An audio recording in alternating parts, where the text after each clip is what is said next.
عام طور پر ہم اللہ کی رحمت کے بارے میں بہت تھوڑا جانتے ہیں، بلکہ یقیناً انسان تھوڑا ہی جانتا ہے اس کی ہر صفت کے بارے میں۔ وہ لامحدود ہے، ہم محدود ہیں، لیکن لاشعور میں ہم نے اللہ کو دنیا کے بادشاہوں کی طرح سمجھا ہوا ہے کہ جیسے وہ سخت گیر ہیں اور پکڑنے والے، مار دھاڑ والے۔ اللہ تو کرم ہی کرم ہے، رحم ہی رحم ہے۔ البتہ اس کا انصاف قانون ہے کہ اللہ تعالیٰ نے ام نجعل المتقین کالفجار یہ بتا دیا کہ میں تقوی والے اور نافرمان کو برابر نہیں کر سکتا، لیکن نافرمان کے لیے کتنا خوبصورت راستہ بتائیں، ان تابوا فانا حبیبہم، سبحان اللہ، کہ اگر وہ توبہ کر لیں تو اسی وقت میں ان کا محبوب بن جاتا۔ تو اللہ کی رحمت وسیع ہے اور انسان گناہ گار ہے، جب کبھی خطا ہو اس پہ باقی نہیں رہنا چاہیے، فوراً توبہ کرنی چاہیے۔ میرا اللہ اپنے فضل و کرم سے معاف کرنے میں بہت طاقت رکھتا ہے اور بہت خوش ہوتا ہے۔ تو خیر، ضمناً بات آ گئی، اللہ تعالیٰ نے ہمیں شوال کی مہلت دی ہے، شوال کا مہینہ دیا ہے، اور اللہ نے جناب رسول اللہ صلی اللہ تعالیٰ علیہ وسلم کی طفیل اس امت کے لیے بہت آسانیاں، بہت نرمیاں کر دی ہیں، اور جو ارض فلسطین ہے اللہ اس سے ضائع نہیں کرے گا۔ آپ نے کہا ارض المنشر والمحشر، یہ وہ زمین ہے جہاں پر حشر قائم ہوگا۔ اس کائنات میں جو حالات بنتے ہیں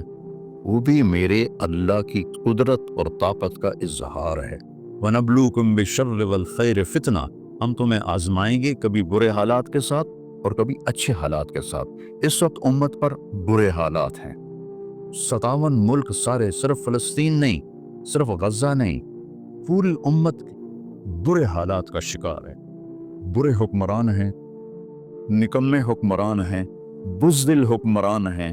موت سے ڈرتے ہیں۔ میرے نبی نے فرمایا تھا یوشک الامم ان تداعی علیکم کما تداعی الآکلۃ الی قصعتها، ایک دن آئے گا کہ امتیں تمہیں ایسے تقسیم کریں گی جیسے کھانا تقسیم کیا جاتا ہے۔ تو کسی نے پوچھا اب من قلت نحن یومئذ یا رسول اللہ، یا رسول اللہ ہم ان دنوں میں تھوڑے ہوں گے؟ آپ نے کہا لا بل انتم یومئذ کثیر، تم بہت زیادہ ہوگے، ولیکنکم غثاء کغثاء السیل، تم ایسے ہوگے جیسے پانی کے اوپر جھاگ ہوتی ہے، جھاگ، اور جھاگ کی کوئی طاقت ہوتی ہے؟ حالانکہ پورے پانی کے اوپر چھائی ہوتی ہے، جب پانی طوفان بن کے چلتا ہے تو اوپر جھاگ ہی جھاگ ہوتی ہے، گھاس، لکڑیاں، سب کچھ، ان میں کوئی طاقت ہوتی ہے پانی کے سم؟ تم ایسے ہوگے جیسے پانی کے اوپر جھاگ ہوتی ہے، جدھر پانی چاہے گا تمہیں اٹھا کے پھینک دے گا۔ وَلَيَقْذِفَنَّ فِي قُلُوبِكُمُ الْوَهْنَ وَلَيَنزِعَنَّ مِن صُدُورِ عَدُوِّكُمُ الْمَهَابَةَ مِنكُمْ، اللہ دشمن کے دلوں سے تمہارا روب نکال دے گا۔ اللہ دشمن کے دلوں سے تمہارا روب نکال۔ خالد کا نام سن کر روم کانپ اٹھتا تھا، فارس کانپ اٹھتا تھا، خالد بن ولید کا نام ایک ہیبت بن گیا تھا۔ اس لیے ایک دفعہ موسیٰ علیہ السلام نے اس امت کے جب فضائل سنے تو کہنے لگے یا اللہ یہ امت تو مجھے ہی دے دے، تو اللہ نے کہا نہیں موسیٰ، یہ میرے محبوب کی امت ہے جو سب سے آخر میں آنے والے ہیں۔ اس امت کی نبیوں نے تمنا کی کہ یہ امت ہمیں دے دی جائے، لیکن اللہ تعالیٰ نے ہمارا نصیب بنایا کہ ہمیں جناب رسول اللہ صلی اللہ تعالیٰ علیہ وسلم کا امت ہی بنایا، اور ساری سہولتوں کے بعد اور ساری آپ کے طفیل جو نعمتیں ملی ہیں، اس کے بعد ایک ایسی نعمت ہے جس کو سوچنا چاہیں تو کوئی کنارہ کوئی نہیں۔ آپ نے فرمایا کہ اللہ نے ہر نبی کو ایک دعا کا حق دیا کہ میرے محبوب، میرے نبی یہ دعا ہے، میں ایک دعا کا آپ کو حق دیتا ہوں، جو مانگیں گے ہم وہ کر دیں گے۔ آدم سے لے کر عیسیٰ علیہ السلام تک ہر نبی کو اللہ نے ایک دعا کا اختیار دیا، ہر نبی نے وہ دعا مانگ لی، اللہ نے قبول فرما کے ویسا ہی کر دیا جیسا اس نبی نے چاہا یا رسول نے چاہا۔ جب ہمارے نبی کی باری آئی تو اللہ نے فرمایا میرے محبوب آپ کو بھی ایک دعا کا اختیار ہے، آپ بھی مانگیں۔ تو آپ نے کہا یا اللہ ٹھیک ہے، میں نے اختیار آپ کا قبول کیا، لیکن میں یہ دعا یہاں نہیں مانگوں گا، میں یہ دعا قیامت کے دن اپنی امت کے گناہ گاروں کی بخشش کے لیے مانگوں گا، اور میں اس کو اپنی امت کی شفاعت کے حق میں اس دعا کو استعمال کروں گا۔ یا آپ کی رحمتوں میں سے بہت بڑی رحمت، ہر رحمت بہت بڑی ہے، آپس میں مقابلہ کیا جائے بہت بڑی ہے، پھر آپ کی شفاعت کا مل جانا کتنی بڑی رحمت ہے، پھر پل صراط پہ آپ کھڑے ہوں گے امت کو گزارنے کے لیے، کتنی بڑی نعمت ہے۔ تو بلکہ جب یہ آیت آئی من جاء بالحسنۃ فلہ عشر امثالھا، جو ایک نیکی کرے گا ہم 10 دیں گے، تو یہ ایک عالمی قانون تھا جو ہر امت کے لیے تھا۔ اس پر ہمارے نبی نے عرض کی یا اللہ زد امت، یا اللہ میری امت کو کچھ زیادہ ہو جائے، یعنی مطلب یہ تھا کہ یہ تو آدم علیہ السلام سے عیسیٰ علیہ السلام تک قانون چلا آ رہا ہے، تو میری خصوصیت ہے، میری وجہ سے میری امت کی کچھ خصوصی رعایت ہو جائے۔ تو اللہ تعالیٰ نے اس پر دوسری آیت اتاری من ذا الذی یقرض اللہ قرضا حسنا فیضاعف له اضعافا کثیرا، مجھے قرضہ کون دیتا ہے میں اس سے کئی گنا کر کے واپس کروں۔ اس پر جناب رسول اللہ صلی اللہ علیہ وسلم نے عرض کیا اللہ زد امت، یا اللہ کچھ اور زیادہ فرما۔ اللہ نے تیسری آیت اتاری مثل الذین ينفقون اموالهم فی سبیل اللہ کمثل حبۃ انبتت 7 سنابل فی کل سنبلۃ 100 حبۃ واللہ یضاعف لمن یشاء واللہ واسع علیم، کہ میرے محبوب چلیں، آپ کی امت میں سے جو میرے نام پر 1 روپیہ خرچ کرے گا میں اس کے عوض میں 700 گنا اس کو دوں گا، 700 گنا اس کی نیکی لکھی جائے گی، یعنی ایک خرچ 700 کے برابر۔ تو ایک پر 700 تو بہت زیادہ ہے، لیکن میں قربان جاؤں شفقت رسول پر، محبت رسول پر، اپنی امت کے لیے۔ آپ نے پھر کہا اللہم زد امت، اللہ میری امت کو اور زیادہ عطا فرما۔ تو اس پر اللہ تعالیٰ نے پھر یہ آیت اتاری انما یوفی الصابرون اجرہم بغیر حساب، چلے میرے محبوب آپ سے ضرب تقسیم کیا کرنا،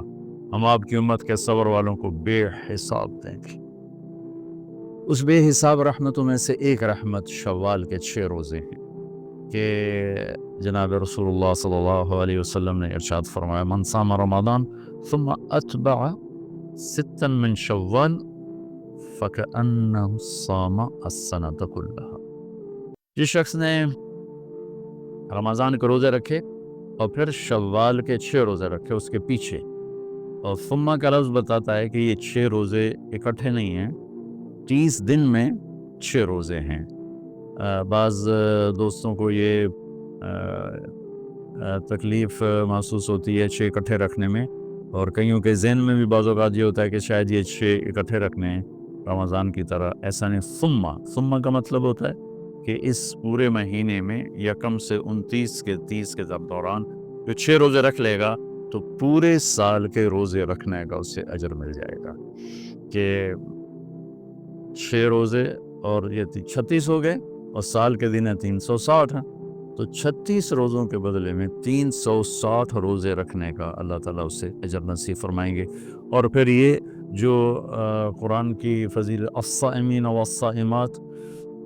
روزہ رکھنے والے مرد، روزہ رکھنے والی عورتیں جو کثرت سے روزہ رکھتے ہیں وہ تو اپنی جگہ پر ان کا اجر بے شمار ہے، لیکن جو تھوڑا کر کے بھی کثرت والوں کے ساتھ ہو جائے، ان کا شریک ہو جائے، ان کی برکتیں اس کو مل جائیں، تو اللہ کے محبوب نے فرمایا کہ جو یہ شوال کے 6 روزے رکھ لیتا ہے تو ایسا جیسے اس نے پورے سال کے روزے رکھ لیے، اور سارے سال کا وہ روزے دار ہے۔ اور وہ جو جنت کے 8 دروازوں میں سے ایک دروازہ ہے جس کا نام ہے ریان، تو وہ صرف روزے والوں کے لیے کھولا جائے گا، اور جب اس میں سے گزر جائیں گے وہ دروازہ بند کر دیا جائے گا۔ تو یہ جو خواتین، جو حضرات، جو جوان، جو چھوٹے بڑے، یہ پورے سال کا اجر لینا چاہیں مختصر وقت میں تھوڑی مشقت کے ساتھ، تو یہ 6 روزے اگر رکھ لیے جائیں تو پورے سال کے روزہ دار کہلانے کا اللہ تعالیٰ اجر نصیب فرما دیتا ہے۔ یہ جناب رسول اللہ صلی اللہ تعالیٰ علیہ وسلم کی طفیل ہمیں یہ سہولتیں ملی ہیں جو میرے مالک نے ہمیں عطا فرمائی ہیں، اور ان کا پھر کوئی حد و حساب نہیں، کوئی شمار نہیں۔ حوض کوثر کا آپ کے ہاتھوں پانی مل جانا کتنی بڑی نعمت ہے، آپ کے ساتھ جنت میں داخلہ ہونا۔ آپ نے فرمایا اہل جنت کی 120 صفیں، اس میں سے 80 صفیں میری امت کی ہیں، 40 صفیں باقی امتیوں کی ہیں، اور سب سے پہلے میں جنت میں داخل ہوں گا۔ سارے نبیوں پر جنت حرام ہے جب تک میرا قدم نہ پڑ جائے، اور ساری امتوں پر جنت حرام ہے جب تک میری اوپر نہ چلی جائے۔ اور میں کہا سب سے پہلے جنت میں داخل ہوں گا، بلال میری اونٹنی کی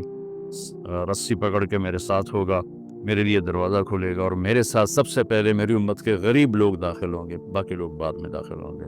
سب سے پہلے میری امت اندر جائے گی، اس کے بعد باقی امتیں داخل ہوں گی۔ یہ جناب رسول اللہ صلی اللہ تعالی وسلم کی طفیل جو ہمیں نعمتیں ملی ہیں وہ میں نے مختصر ذکر کی ہیں، چند ایک ان میں سے یہ 6 روزے بھی ہیں